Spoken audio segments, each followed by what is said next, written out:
je vais vous expliquer rapidement ce que c'est. Avant, une petite photo d'Erium. Donc Erium, c'est une société qui va fêter ses 10 ans en début d'année prochaine. On a signé notre 45e contrat de travail hier, donc on est officiellement 45 depuis hier.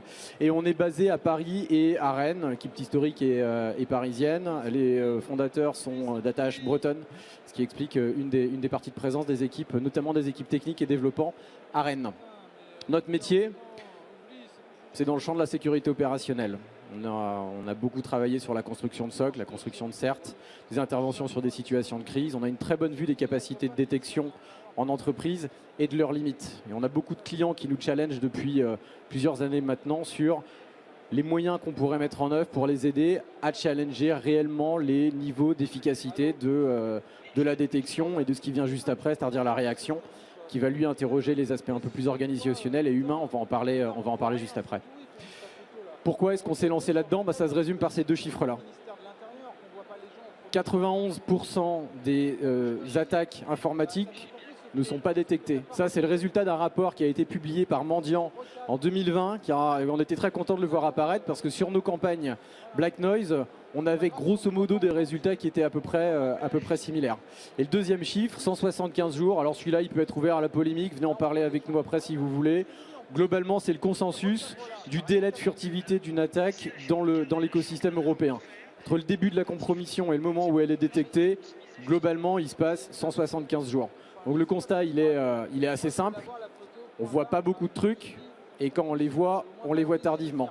Et donc ça pose une question qui est l'efficacité réelle des dispositifs de détection. J'englobe dedans tout le segment de la sécurité opérationnelle, les sondes, les EDR au niveau des endpoints, et puis les capacités de corrélation, les SIEM, etc., les plateformes d'agrégation, les hyperviseurs, etc. Donc il y a une vraie question qui pose aujourd'hui, que nos clients nous posent et que les résultats des attaques, puisqu'on voit des entreprises qui ont investi sur des moyens importants et qui quand même se retrouvent dans des situations très compliquées du fait d'attaques, ça pose la question de est-ce que tout ça fonctionne bien, des investissements qui sont importants, des engagements qui sont forts, des promesses qui ont été très fortes. Et il s'avère qu'il y a probablement une marge d'amélioration et de progression assez marquée. C'est pour ça qu'on s'est lancé dans le développement de ce produit-là, qui rentre dans la catégorie des Breach and Attack Simulation. Le principe, c'est de simuler des attaques et des brèches de sécurité pour voir si les dispositifs sont réellement en capacité de les détecter.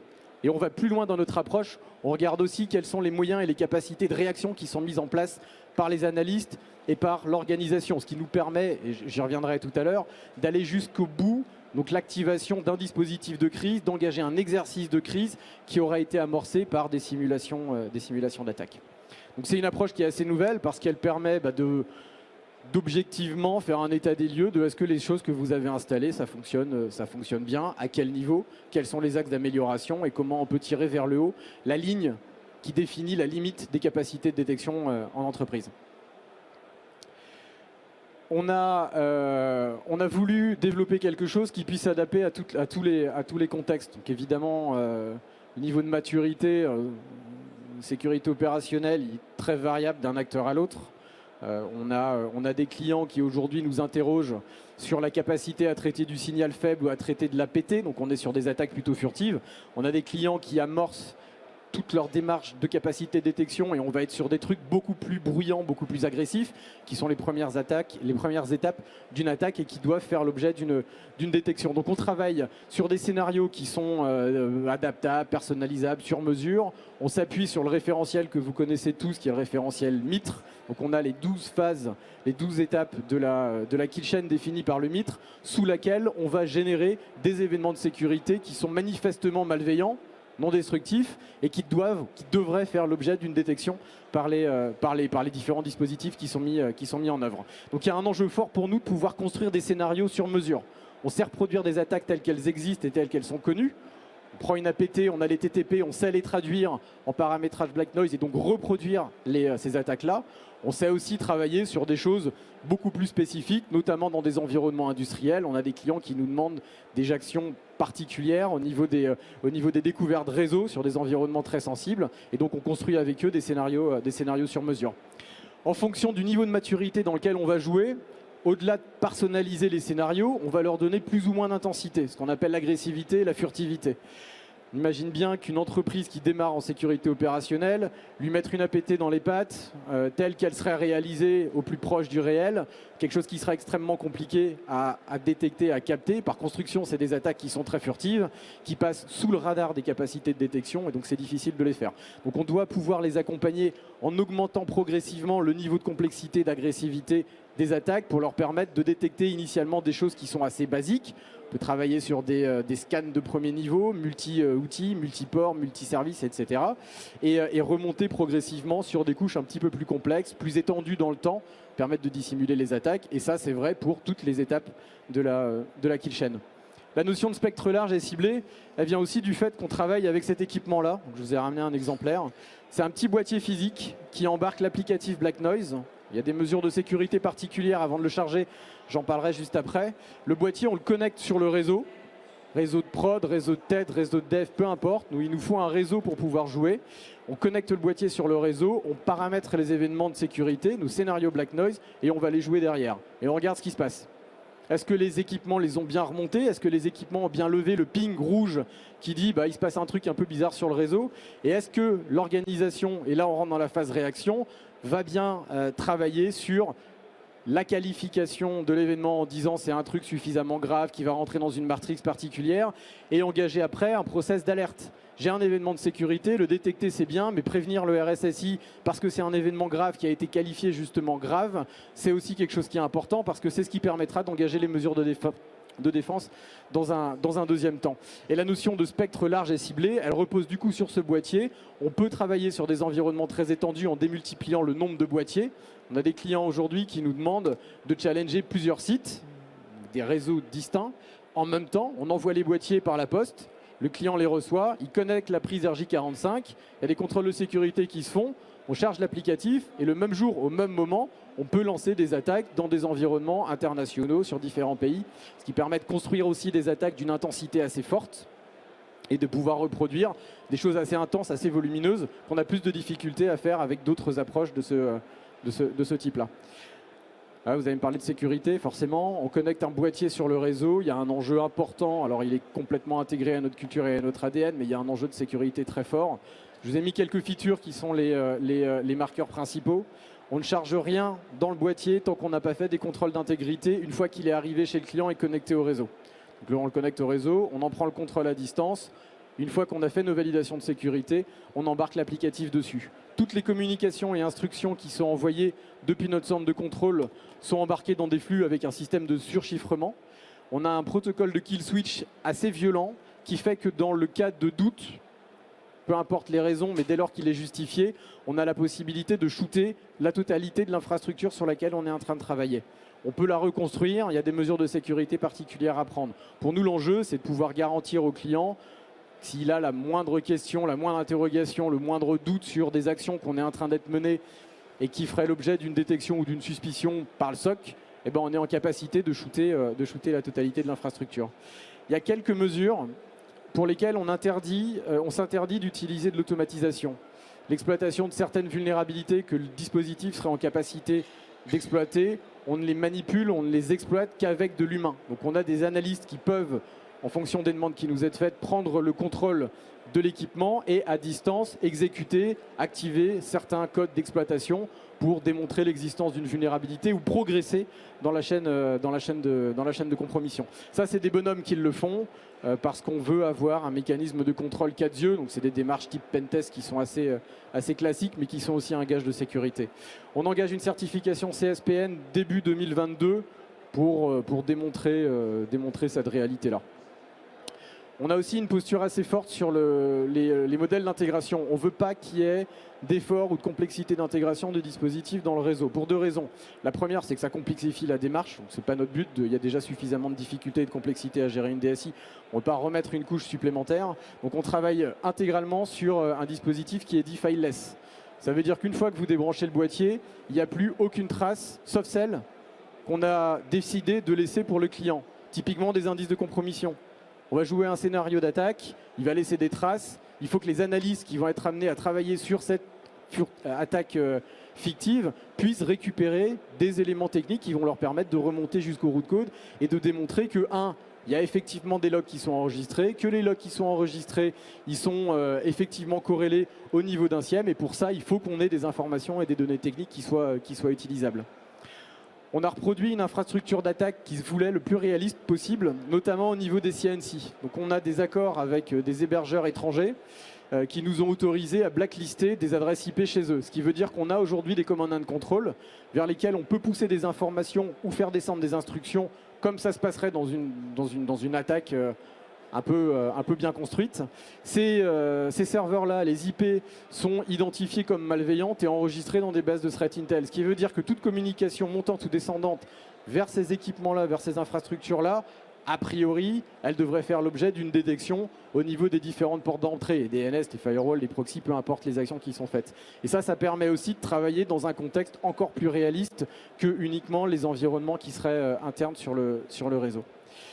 La notion de data learning, on se refuse à parler d'intelligence artificielle, c'est des concepts qui sont trop compliqués, il y a beaucoup de définitions qui sont derrière. Ce qu'on met derrière le data learning, c'est que toutes les étapes de la kill chain, dans la vraie vie, permettent d'alimenter les étapes suivantes. C'est-à-dire récupérer des informations, des credentials que vous allez utiliser dans un deuxième temps. Vous allez identifier des pages d'authentification sur lesquelles vous allez exploiter ces credentials. Vous allez avoir des vulnérabilités qui vont être exploitées pour passer dans les phases d'attaque. Vous allez avoir de la collecte de fichiers qui vont permettre de faire de l'exfiltration. Toutes ces étapes-là, elles dépendent du coup d'étapes précédentes. Et on a développé un mécanisme qui permet au système d'identifier les informations collectées à une des étapes qui pourraient être utilisées par les étapes suivantes. C'est ça la notion de data learning. On exploite intelligemment la donnée qu'on récupère pour faire une photographie de l'efficacité de la sécurité, bien juste après. Et surtout, je suis... Non, c'est bon. Je croyais qu'il fallait que j'accélère. Je croyais qu'il fallait que j'accélère. Et on a du coup des informations, les credentials, c'est le meilleur exemple pour le comprendre, qui sont réutilisées dans les différentes étapes suivantes à partir du moment où on tombe sur un environnement qui justifierait de pouvoir les exploiter. Au final, ça nous permet de sortir deux informations importantes. Un, l'efficacité de la détection, qu'on définit en pourcentage d'efficacité. On génère un certain nombre d'événements, il y en a qui sont plus ou moins graves. On va par exemple générer dans les phases de scan du ping, qui est une partie des étapes classiques d'une compromission. On ne peut pas considérer que le ping, c'est un événement qui soit très grave en termes de cyber. Si tous les RSSI recevaient un mail à chaque fois que quelqu'un avait pingé un serveur, parce que vous auriez des boîtes mail qui explosaient. Donc c'est quand même des événements qui sont intéressants, notamment dans les phases d'investigation, après que l'attaque ait été identifiée. Donc ça, c'est des événements avec un niveau, un poids dans la note qui est relativement faible. Par contre, on a des événements qui sont beaucoup plus graves, qui eux doivent, du fait de leur propre nature, être identifiés en tant qu'événements malveillants, et eux ont des notes plus importantes. Et donc on fait le bilan entre ce qui a été généré, ce qui a effectivement été détecté par les analystes, et ça nous permet d'établir une note d'efficacité globale, et une note d'efficacité, j'en ai mis que 5 des catégories là, mais une note d'efficacité sur chacune des catégories du MITRE. L'avantage d'un tableau de bord comme celui-là, c'est qu'il permet aussi d'expliquer à une direction générale la réelle efficacité des investissements qui ont été faits pour se doter d'une capacité de SecOps. La deuxième partie sur la défense, elle est globale. Ce qui va nous intéresser, c'est de voir ce que les analystes auront engagé comme réaction dans les grandes étapes de ce qu'on appelle les actes de défense.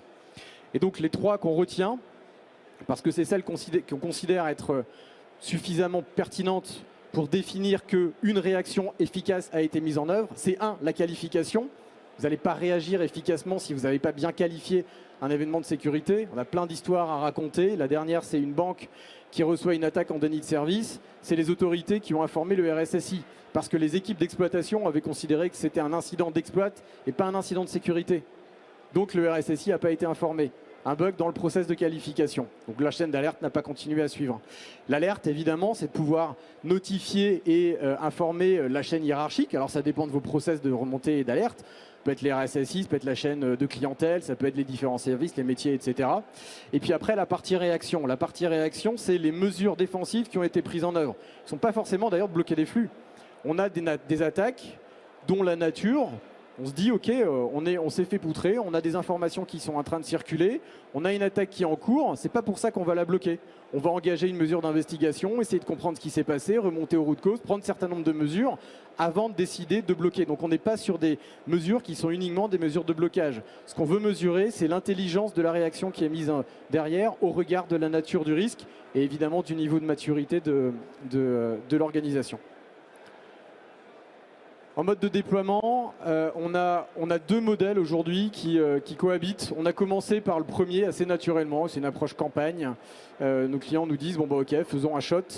Prenez tous vos événements Black Noise, vous les lancez sur le réseau et on voit ce qu'on a comme résultat. Et ça nous fait une photographie sur laquelle on définit un plan d'action. C'est intéressant d'ailleurs de voir les résultats des plans d'action. Ils sont toujours divisés en deux blocs. 50% de quick win, 50% d'actions de fond qui vont engager des actions plus sur des modèles de projet.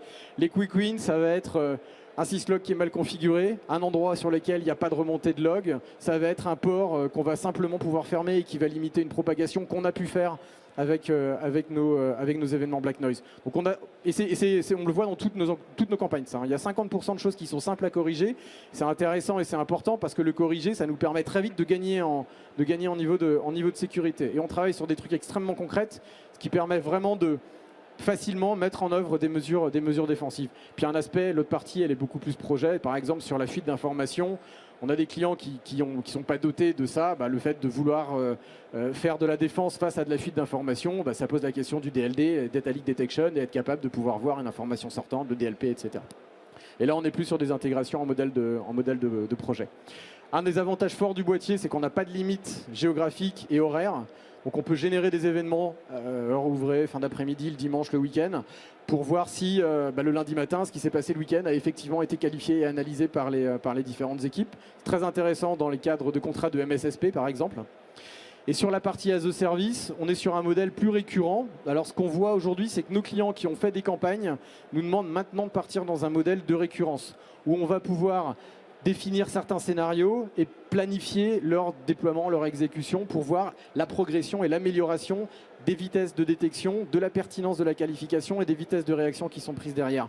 Et ça nous permet aussi de renforcer la complexité de nos attaques en rajoutant un peu de furtivité, un peu d'agressivité pour pas que les analystes travaillent toujours sur des trucs faciles et pouvoir tirer vers le haut le niveau de compétence, le niveau de maturité et la validité des process.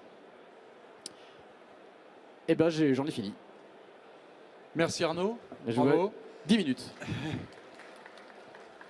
Si toutefois il y a quelqu'un a une question, hein, on en profite. Ah, si vous osez pas les poser là, venez nous voir au stand F4. Voilà. On aura aussi plaisir à y répondre. Là, s'il y a quelqu'un qui peut faire partager une question en direct, puisqu'on est en même temps sur le site, en live. Pas de questions.